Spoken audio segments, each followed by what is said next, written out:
আসসালামু আলাইকুম। Gerund and পার্টিসিপলের চতুর্থ ক্লাসে আপনাদের সকলকে আবারও স্বাগতম জানাচ্ছি।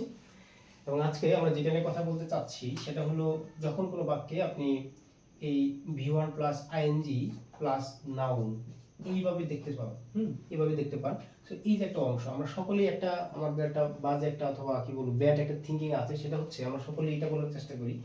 দেখেন কোনো একটা বাক্যে নাউন বসলে ঠিক এই যে জায়গাটা, এই জায়গাটা অনেকেই বলে যে এটা অলওয়েজ অ্যাডজেক্টিভ।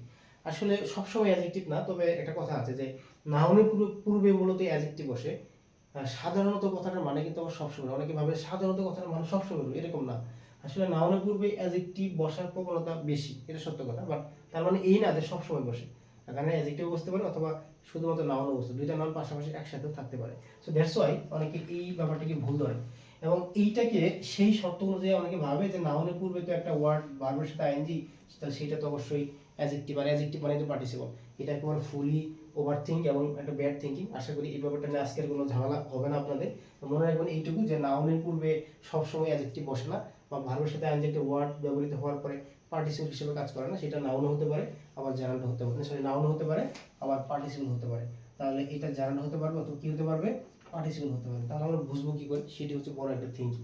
এবং সেটা বোঝার জন্য আমরা কয়েকটা উদাহরণ দেবো এবং উদাহরণের মাঝখান থেকে আমরা ব্যাখ্যা করার চেষ্টা করবো।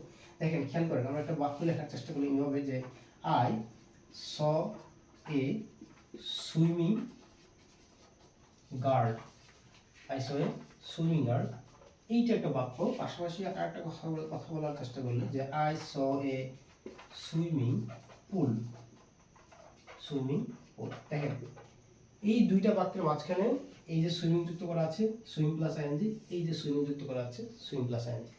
এখন এই দুইটা ওয়ার্ডের পরে কিন্তু নাউন, এটা একটা নাউন, আবার এটাও একটা নাউন, ঠিক না? এবং এই দুইটা নাউনের পূর্বে আইএনজি একটা ওয়ার্ড আছে।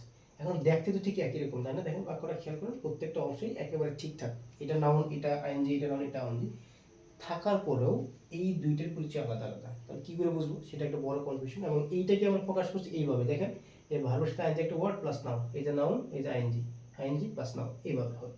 এবং এইটাকে বোঝার জন্য আমরা সহজ একটা ওয়ে বের করেছি, সেটা হলো এই যে দেখতে পাচ্ছেন আগে ভার্বের সাথে আইএনজি পরে নাউন, ঠিক এইটাকে আপনি উল্টাবেন, জাস্ট এক্সচেঞ্জ করবেন। এক্সচেঞ্জ বলতে কিরকম বোঝাবেন, এরকম যে ধরেন আপনি যদি এই নাউনটাকে আগায় নিয়ে আসেন, আগে প্লাস মাঝখানে একটা অক্সিলিয়ারি ভার্ব বসাবেন ইজ, দেন আপনি ভার্বের সাথে আইএনজি করবেন।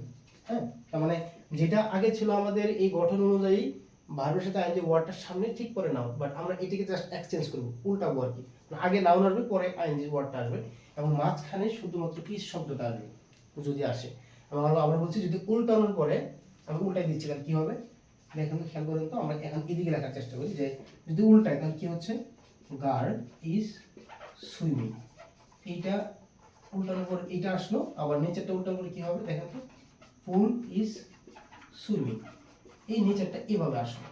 এখন এই দুইটা ওয়ার্ডকে উল্টানোর পরে যদি অর্থ দেয়, যদি অর্থ দেয়, অর্থ তোমার কি দেখেন তো, এই দেখেন গার্ল ইজ সুইমিং, বালিকাটি সাঁতার কাটছে, অর্থ দিচ্ছে না, বালিকা সাঁতার কাটতেই পারে। যদি অর্থ দেয় তখন এইটার নাম হবে আমাদের পার্টিসিপল, এটার নাম কি হবে আমাদের পার্টিসিপল। আর যদি উল্টানোর করে অর্থ না দেয়, লাইক পুল ইজ সুইমিং, আরে ভাই পুল তো সাঁতার কাটা জায়গা, পুল তো সাঁতার কাটতে পারে না, এটা অর্থ দিতে পারতেছে না। তাহলে যদি অর্থ দেয় সেটা নাম পার্টিসিপল, যখন অর্থ দিবে না সেইটার নাম হচ্ছে আমাদের জারান্ড। কথা কি ক্লিয়ার? আশা করি ব্যাপারটা বুঝতে পেরেছেন। এবং এইটার সাথে আমরা আরেকটা উদাহরণ আমরা লেখার চেষ্টা করি, ব্যাপারটা আরো ক্লিয়ারলি বুঝতে পারবে। সেটা হলো যদি এই কথা বলি আমরা, I saw A waiting waiting train, এটা একটা বাক্য। পাশাপাশি আবার বললাম যে I saw A waiting room, দেখেন খেয়াল করেন একই রকম বাক্য। তাহলে আমরা কি বললাম, এই যে ওয়েটিং রুম, এই যে ওয়েটিং ট্রেন, দুইটা বাক্য দেওয়া আছে। আইএনজি একটা ওয়ার্ড ঠিক করে নাও, আইএনজি একটা ওয়ার্ড ঠিক করে নাও। এই দুইটা ওয়ার্ড দেখতে একই রকম, ক্লাসিক্যাল ধরনটা ঠিক একই, স্ট্রাকচারাল ওয়েটা একই রকম থাকার পরেও এটা আলাদা আলাদা পরিচিত। আমরা কি করে বুঝবো, আমরা সরাসরি বলেছি যদি এইরকম সেন্স অনুযায়ী যদি কোনো একটা বাক্যে এইভাবে দুইটা ওয়ার্ড ব্যবহৃত হয়, তাহলে আমরা ঠিক উল্টাবো, এক্সচেঞ্জ করবো। তাহলে ট্রেন ইজ ওয়েটিং, মুখোমুখি করে ফেলবো, ট্রেন ইজ ওয়েটিং, ট্রেন তো ওয়েট করতেই পারে। সো এটা অর্থ দিচ্ছে, যদি অর্থ দেয় তখন এইটার নাম হচ্ছে আমাদের, এটার নাম আমাদের কি, পার্টিসিপল। আবার যদি দেখেন তো এই নিচের বাক্যটার ক্ষেত্রে খেয়াল করেন, ওয়েটিং রোম, তার মানে এক্সচেঞ্জ করলে কি হবে, রোম ইজ ওয়েটিং, রোম তো ওয়েট করার জায়গা, রোম কি ওয়েট করতে পারে, অর্থ দিচ্ছে না। আর যখন অর্থ দিবে না তখন এইটার নাম হবে আমাদের জারান্ড। একেবারে সিম্পল, আশা করি ব্যাপারটা সহজ করে দেখার চেষ্টা করেন। আশা করি ব্যাপারটা বুঝতে পারবেন। হ্যাঁ, এই হলো আমাদের জেনারেল পার্টিসিপল একটা সুন্দর একটা নিয়ম, এবং এখান থেকে খুব বেশি পরীক্ষা আসে। I think you are clear about this topic. Thank you so much.